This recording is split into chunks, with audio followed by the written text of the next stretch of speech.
Hi, Stefan is here from Eversports, and today we would like to show you again what Eversports Studio Manager has learned over the last couple of weeks.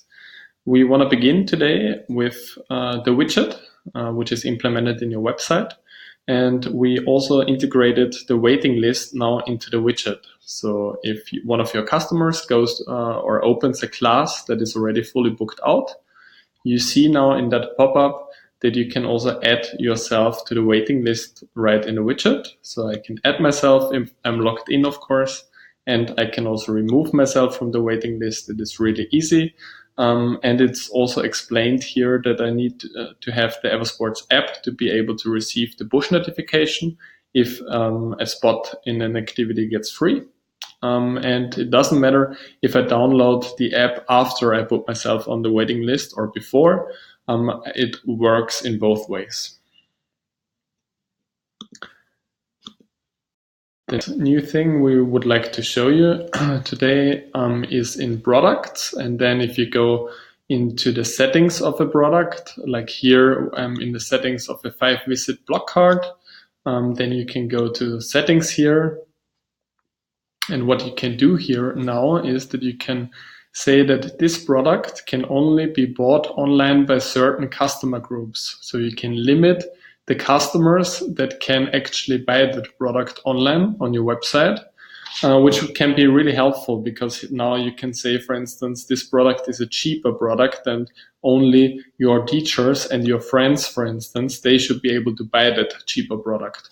Or maybe it's something which they can buy earlier, or they can buy only if they are in that group, and they can have access to a workshop or a course earlier than other customer groups. So you can do different use cases with that, and we think this is going to be really helpful. A new thing is in activities, and if you go to the class settings of any activity, then you can go to pictures and rules here, so the settings part. And what you can do here now is that you can limit the amount of customers that can take part at that activity with a trial card. So the default value is unlimited, of course, but I can say I don't want to have more than 2 customers at that activity with a trial card. Why do I want that? That can be especially interesting in the fitness industry, where it's often the case that you don't want to have too many unexperienced people in a training or a class, and because the experienced people help the unexperienced ones, and for that it's great that you can limit that now.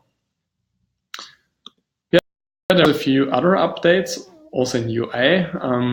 You have here now the option to click on that question icon. If you do so, you can decide if you want to have explanation on this specific page here, or if you want to do a complete product tour.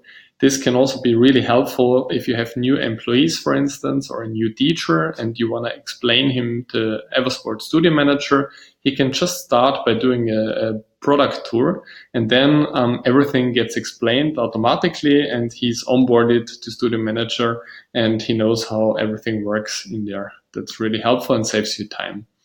And another thing, for instance, is the shop icon on the top right. If you click it, no matter on which page you currently are, then we automatically open the shop and you can sell something. So whenever you want to sell a product or an article to one of your clients, you can just click on it and the cursor is automatic. You can just select who you want to sell something to. You can just select the person and you can sell something, and that's it. Yeah, that was it from the most important new things. You can also read more details underneath the video. There are also a lot more improvements. And this time we also have a questionnaire. The questionnaire is about the customer database, so about this part of Eversports Studio Manager. And in the future, we really want to improve the customer database. And to improve it in the right way, we would like to it would be good if you can take 2 minutes of your time and just fill out the questionnaire, give us some feedback about the customer database and how you would like the future customer database to be, and that would be really valuable for us. Yeah, that was it for this time. We say thank you for listening and watching, and we look forward to the next update, which is coming soon.